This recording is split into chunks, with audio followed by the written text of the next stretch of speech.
go! Well, it's not like I have something better to do. Hey there, Hex here. And tell me, what better time to start talking about frivolous things in the internet than this? Come on people, look at the time, look at the date. You know what's happening in the world right now, and I know the rules. If you talk about the thing, you get demonetized. This is my first time here. I'm not going to rock the boat. I'm going to follow the rules and just go along with the flow. So this is the first time that I'm doing a video of this kind, so pardon the roughness around the edges. And let's begin this journey in this platform with the best, most original content of them all. Hey, top 10 about video games in the internet! So some of the entries may be cliches, some other ones are not going to be that well known, but you know what? Screw it. Let's begin. Number 10. Donkey Kong Country 2. So, you know, the first game was good, excellent even. It was a testament to the power and ambition that Rare had for the better part of their careers. Smooth controls, amazing visuals. At the time, Masterfully crafted level design, amazing music by David motherfucking Wise. What is not to love about this game? You trade Kong for Dixie and you have a platformer for the ages. The best platformer in the entire SNES library. Fight me on these, nerds. This is the best one that you're ever going to play. Next. Number 9. Star Wars The Old Republic. Hey kids! Tired of the same old trash Kathleen Kennedy is giving you with Woke Wars? Then you should play KOTOR! For those who don't know, KOTOR, or Knights of the Old Republic, is an RPG made by BioWare. You know BioWare, the guys from Mass Effect. You know, before EA consumed their soul? Yeah, that EA, the evil empire of the real life. But really, the only reason why you play KOTOR is for two things. Darth Revan and the plot twist. So when you're finishing playing KOTOR, then you can play the Old Republic. Now the difference is the Old Republic is actually an MMORPG designed for BioWare. Again, do not attack me, I will sue you. Taking place 300 years after the events of KOTOR, this game actually lets you be either a dark side Jedi, a light side Sith, and typically with any other BioWare game, you can go 180 degrees in the morality chart and not change alignment. And you may think, oh, this is just going to let me do some teeny tiny quests about my alignment and whatever. No, every single decision that you make in this game changes everything. The morality wheel is amazing. The combat is a little bit stiff, if repetitive, but come on, it's an MMORPG. You are seeing the same thing as you're playing freaking World of Warcraft. So again, the best part about this game is not the gameplay itself, but the freedom of choosing each and every single scenario that you want. So the amazing thing about this game is the freedom that it gave you. The combat may be stiff and stale, but come on. What matters here is choice. The choices that you have, the choices that you make. And the introduction of one of the best characters in the entire Star Wars franchise, Darth Kraya. Come on. So you know, next time you're trying to play another BioWare game, actually play this. It gives you choices on like 3 colors. Next. Number 8. Final Fantasy VI. Hey you. Yes, you. Final Fantasy VII sucks. Now that I have your attention, let's play the best game in the entire franchise. The music, the world, the stage, the story, everything in this game has been crafted to perfection. If a bit grindy in some points, this game at least is not pretentious enough to try to be a freaking movie.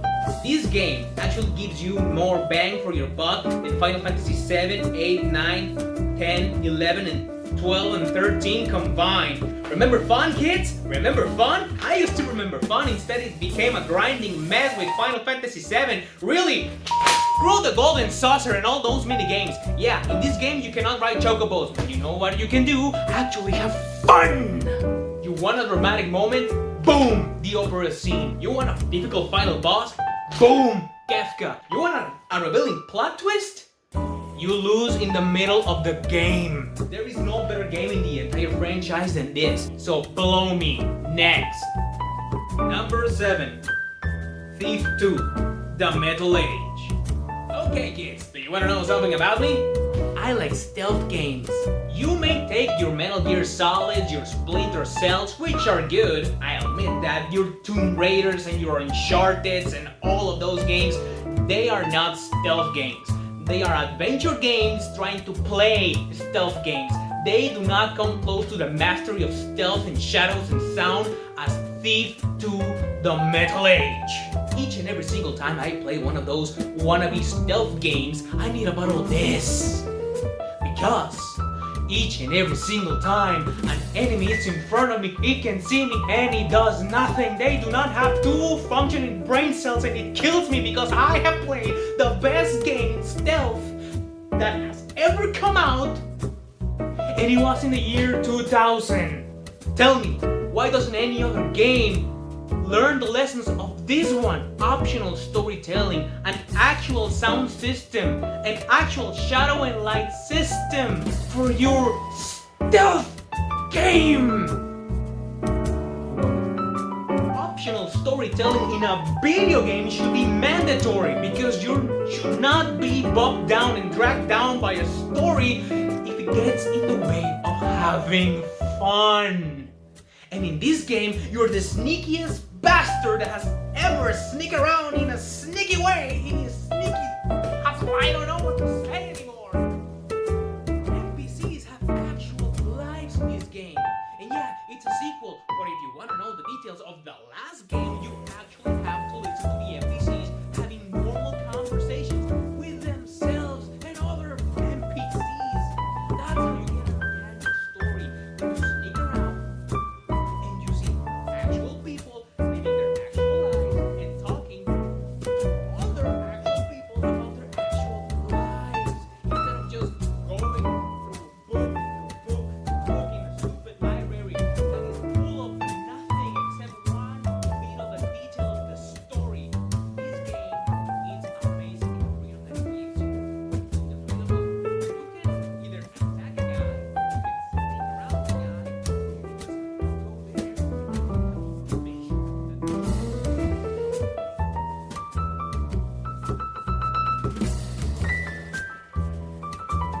Number 6. Street Fighter Alpha, Third Strike. Tell me, how do we get to this point? How is this ugly, slow, plodding game a Street Fighter game? Street Fighter 4 and 5 suck. And let me tell you where this series peaked. It peaked with the mastery of combat called Street Fighter Alpha Third Strike.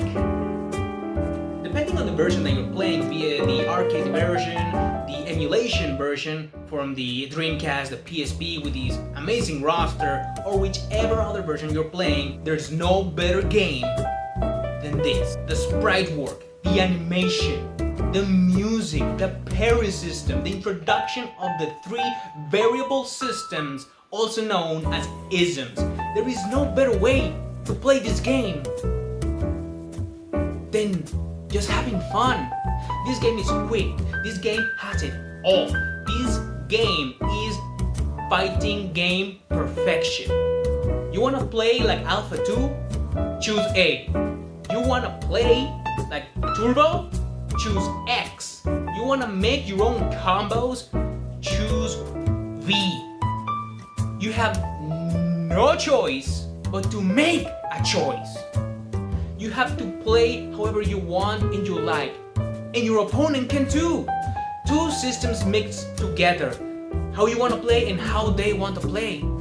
You want returning characters? You have Birdie from Street Fighter 1. You want cameos? You have Cody from Final Fight. You want new and exciting characters? You have girls like Sakura, Karin, and you have boys like Sean, which is the better version of Ryu and Ken. So yeah, you can take your MK10s and 11s and your King of Fighters, which are good, but I will take this game over each and every single one of those others.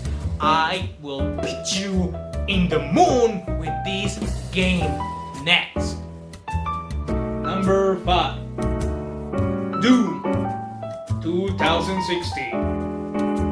One word says it all. Doom!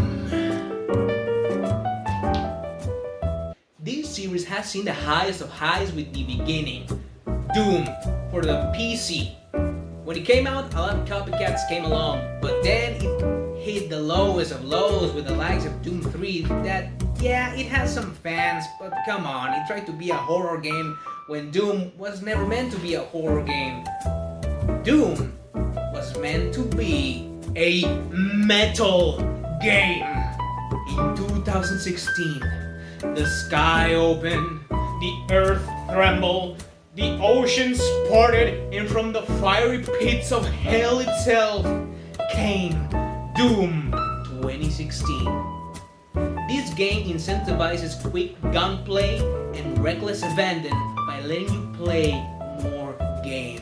It gives you hordes, demon hordes galore, so you can rip and tear your way to victory. There is no slow moment in this game. There is no plotting, stupid, asinine regeneration health in this game. No. You want to recover damage? You go for those health packs. You want to recover your armor? You go for those armor packs. You want ammunition? Kill as many bastards as you can and you will get your ammo. So you will continue playing, so you will continue ripping and tearing. Because this is the only thing that matters in this game. Having fun in the most violent way possible. A killer soundtrack from Mick freaking Gordon. There is nothing better in this game than just playing it. So what are you waiting for? Play it. Number 4.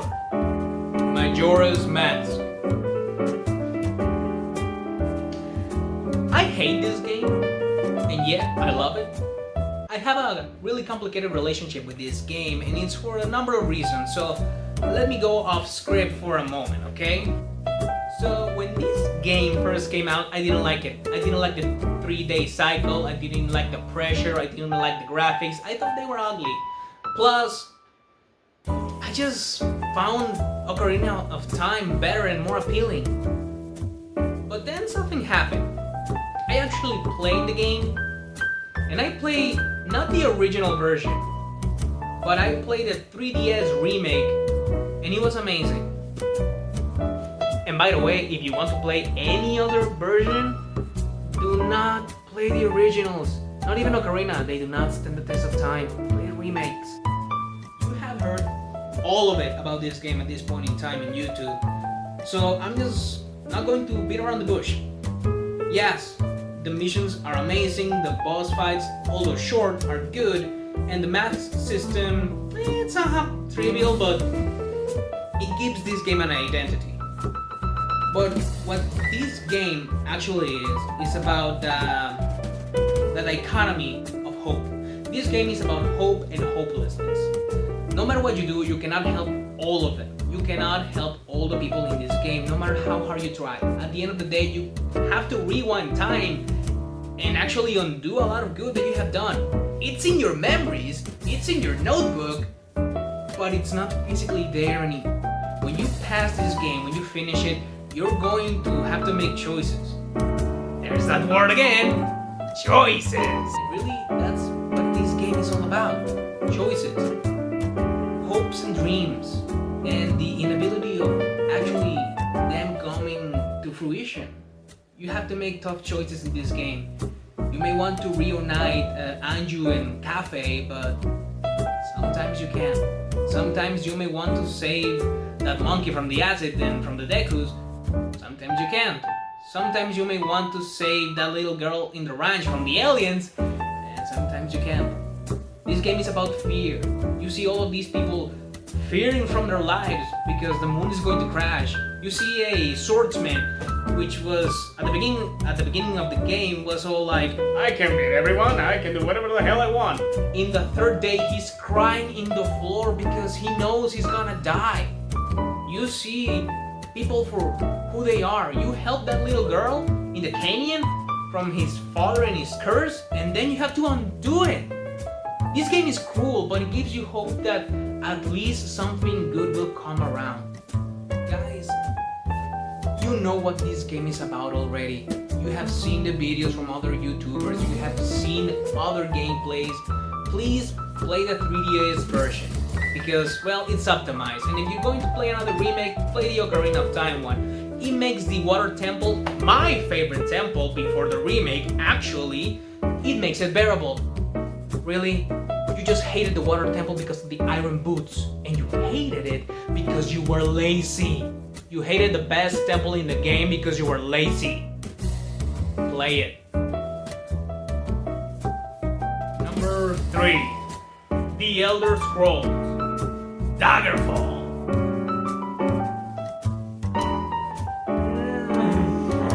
Why is Todd Howard still in charge of this franchise? Some of you may want Morrowind, some of you may want Oblivion. Hell, my introduction to this series was Skyrim.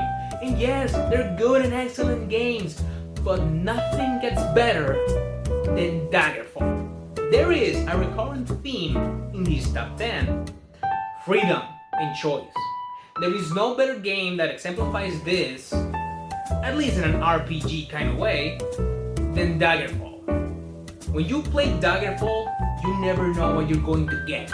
The map is randomized, the dungeons randomized, the story is there, and again, it's organic and it's not intrusive at all. You want a story? Look for it. It's not going to get shoved down your throat just like Oblivion and freaking Skyrim. You know, it's like Todd Howard's philosophy is just to be a shitty DM in Dungeons and Dragons. It's like when you're playing Daggerfall, there's a DM that actually gives a damn and a crap about you having fun. Again, that word, fun. And when you're playing the other ones, yeah, it's a good D&D campaign, but the DM is leading you with your hand in his hand. He's not letting you have fun. He's just telling you, look at that. I want you to look at that. You see that? Isn't that fun? But I want to go the other way. No! Go this way. The fun is this way. But the dragon is there. You don't care about the dragon. You care about the mission.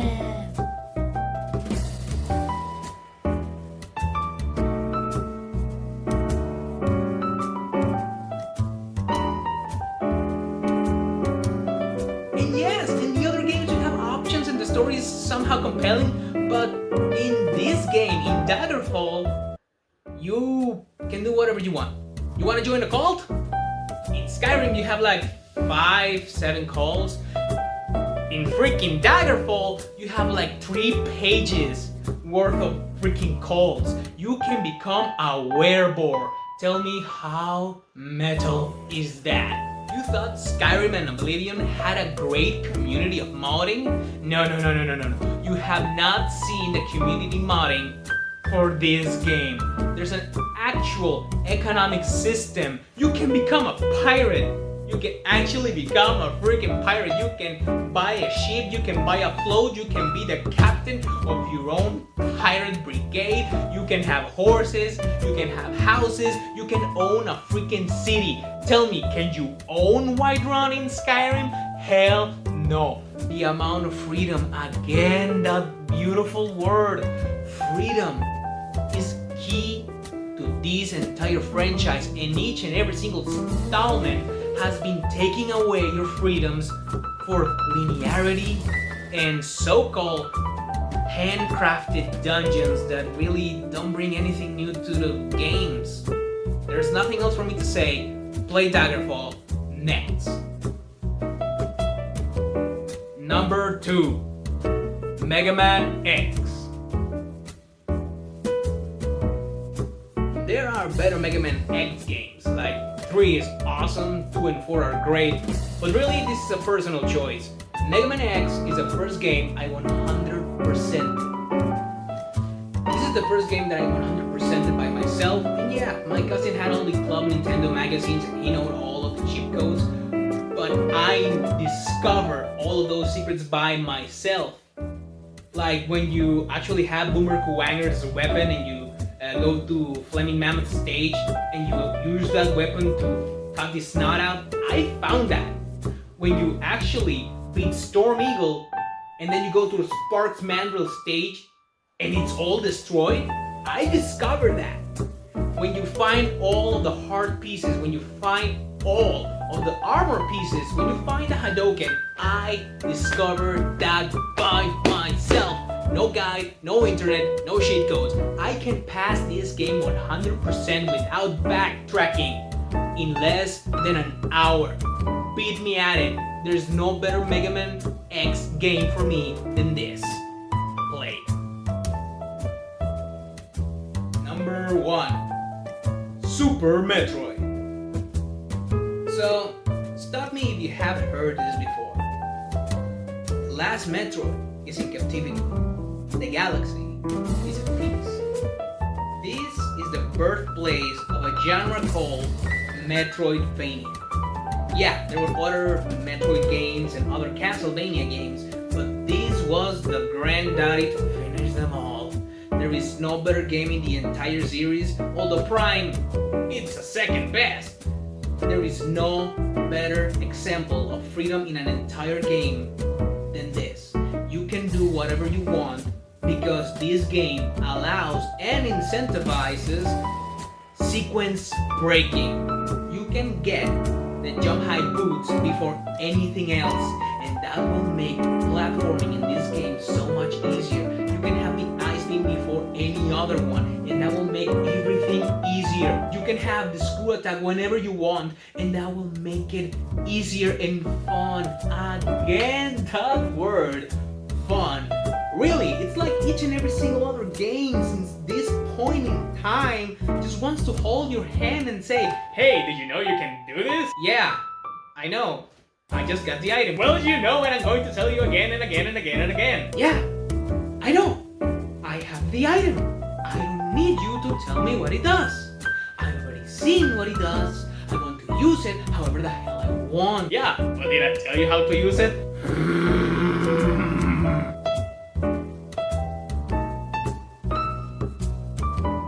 It's like game designers have never learned their lessons from the NES era onwards. Even the NES, which was primitive, knew how to work with its limitations. It didn't need you to tell you how to make Mario jump. Just put you in the middle of the game. Zelda put you in the middle of the game. Kirby put you in the middle of the game.